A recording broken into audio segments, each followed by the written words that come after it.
இன்றைக்கி நம்ம வீடியோவில் என்ன பார்க்க போகிறோம்னா பட்டாணி உருளைக்கிழங்கு அது எப்படி செய்யுதுன்னு இந்த வீடியோவில் பார்க்கலாம். அதுக்கு ஃபஸ்ட்டு பச்சை பட்டாணி ஊற வச்சு நம்ம எடுத்து குக்கரில் போட்டுக்கலாம். பச்சை பட்டாணி வந்து நம்ம ஊற வச்சு நம்ம எண்ணெயில் வதக்கும் போதே வெந்துடும். ஆனால் நான் இப்போ உருளைக்கிழங்கு எப்படியோ தனியாக வேக வைக்க போகிறேன். சரி அது கூடவே வேக வச்சா நம்மளுக்கு கொஞ்சம் டைம் சீக்கிரமாக சேவ் ஆகும் அப்படின்றதுக்காக போடுவேன். உருளைக்கிழங்கு வந்து நல்லா வாஷ் பண்ணி எடுத்துக்கோங்க. மண் இல்லாத அளவுக்கு வாஷ் பண்ணி இந்த மாதிரி வந்து கட் பண்ணிக்கோங்க. அப்போ தான் நம்மளுக்கு வந்து தோல் எடுக்க ஈஸியாக இருக்கும். வேகவும் சீக்கிரமாக சட்டுன்னு வெந்துடும். முழுசாக போடாதீங்க.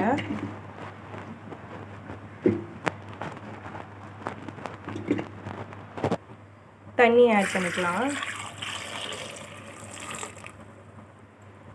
தண்ணி விட்டாச்சு. உருளைக்கிழங்கு முழுகிற அளவுக்கு தண்ணி இருந்தால் போதும். நம்ம குக்கர் மூடி விசில் வச்சுக்கலாம்.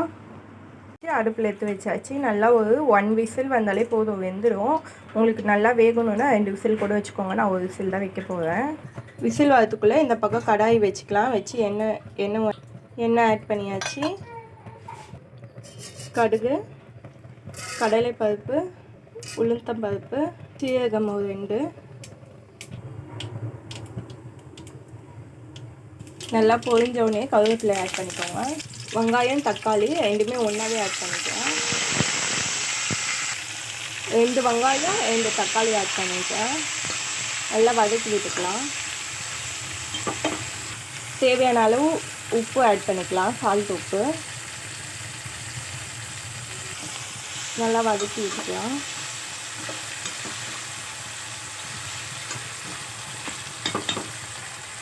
இஞ்சி பூண்டு தட்டி வச்சுக்கோம், அதுவுமே ஆட் பண்ணிக்கலாம். ரொம்ப இல்லை, கொஞ்சமாக நம்ம தட்டினா போதும். அப்போ தான் நல்லா வாசனையாக இருக்கும். ஆட் பண்ணி வதக்கி விட்டுக்கலாம். நல்லா வெங்காயம் தக்காளி வதங்கட்டும். ஒரு 2 நிமிஷம் கழித்து நம்ம மசாலா ஆட் பண்ணிக்கலாம். வெங்காயம் வதங்கிட்டு இப்போ வந்து நம்ம பட்டாணி நம்ம வேக வச்சுருந்தோம்ல பட்டாணி அதை எடுத்து ஆட் பண்ணிக்கலாம்.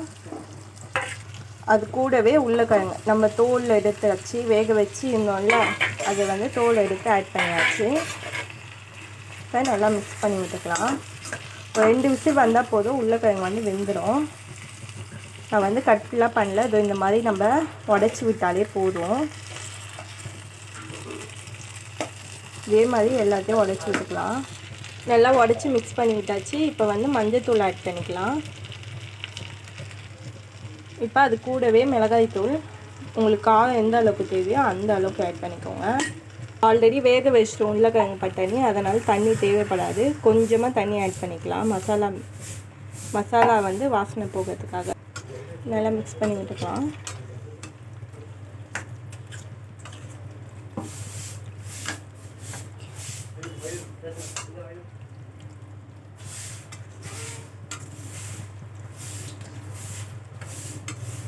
இந்த ஸ்டேஜில் நம்ம ஒரு பிளேட் போட்டு மூடி வச்சிடலாம்.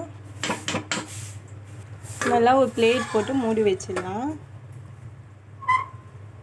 நல்லா வெந்துட்டா பார்க்கலாம். பாருங்கள், நல்லா தண்ணி வந்து சுண்டிட்டு வெந்துச்சு.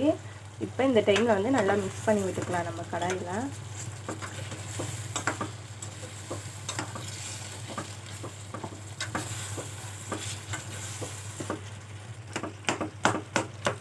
நல்லா இப்படி குத்தி விட்டுக்கோங்க உருளைக்கிழங்கு. இன்னும் நீங்கள் பொடிசாக வேணும்னா கூட நீங்கள் பண்ணிக்கலாம். நம்ம பூரிக்குனா ஃபுல்லாகவே இந்த மாதிரி தான் மசிச்சிடுவோம். ஓகேங்களா? இப்போ வந்து இது சாம்பாருக்கு தான், கொஞ்சம் முழுசாக இருந்தாலே ஓகே தான். நல்லா வெந்துச்சுப்பாங்க. நம்ம வந்து உருளைக்கிழங்கும் பட்டாணியும் ஃபஸ்ட்டே வேக வச்சனால நம்மளுக்கு ரொம்ப ஈஸி ஆயிடுச்சு. மசாலா கொதிச்சா மட்டும் போதும். நல்லா மசாலா வந்து மிக்ஸ் ஆனால் போதும். உருளைக்கிழங்கோட ஆஃப் பண்ணிக்கலாம். உருளைக்கிழங்கு நல்லா வெந்துச்சு, உங்களுக்கு பார்த்தாலே இருக்காங்க. ஸோ இதான் பட்டாணியுமே நல்லா வெந்துச்சு.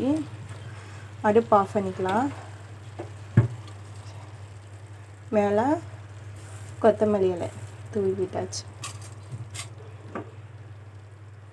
பாருங்க, பட்டாணி உருளைக்கிழங்கு ரொம்ப ஈஸியாக செஞ்சாச்சு. நீங்கள் வந்து மேலே வந்து கொத்தமல்லியும் தூவி விட்டுருக்கேன். இன்னும் கொஞ்சம் எண்ணெய் வேணும்னா நீங்கள் எண்ணெயும் ஆட் பண்ணுறதா இருந்தால் பண்ணிக்கலாம். எனக்கு எண்ணெய் ஓகே, நான் கம்மியாக தான் ஆட் பண்ணேன். நீங்கள் என்ன வேணுன்னா சேர்த்து இப்போ லாஸ்ட்டாக அடுப்பு ஆஃப் பண்ணல, ஆஃப் பண்ணுறதுக்கு முன்னாடி கொஞ்சமாக ஆயில் ஆட் பண்ணி லைட்டாக ஒரு வதக்குனா போதும். அதே மாதிரி பட்டாணி வந்து நம்ம தனியாக வேக வைக்கணும்னு இல்லை, நம்ம எண்ணெயில் வந்து வதக்கும் போதே பட்டாணி வெந்துடும். நான் வந்து எனக்கு டைம் கொஞ்சமாக தான் இருக்குது, அதனால தான் வந்து நான் உருளைக்கிழங்கு பட்டாணி ரெண்டுமே சேர்த்து வேக வச்சிட்டேன். ஆனால் இப்படி வேக வைக்கிறதும் நம்மளுக்கு ரொம்பவே ஈஸியாக இருக்கும், நம்மளுக்கு நிறைய டைம் சேவ் ஆகும். இந்த வீடியோ உங்களுக்கு பிடிச்சிருந்தா லைக் பண்ணுங்கள், ஷேர் பண்ணுங்கள், சப்ஸ்கிரைப் பண்ணுங்கள், மறக்காமல் பெல் பட்டனை கிளிக் பண்ணுங்கள். தேங்க்யூ. நம்ம வீடியோவில் பார்த்தீங்கன்னா டெய்லி ஒரு வீடியோ கண்டிப்பாக போடுவோம். சப்போஸ் டைம் இல்லைனா கூட நான் வீடியோ எடுத்துருவேன், அது வந்து வீடியோ போட கொஞ்சம் டைம் எடுக்கும், லேட் ஆகும். ஓகேங்களா? தேங்க்யூ.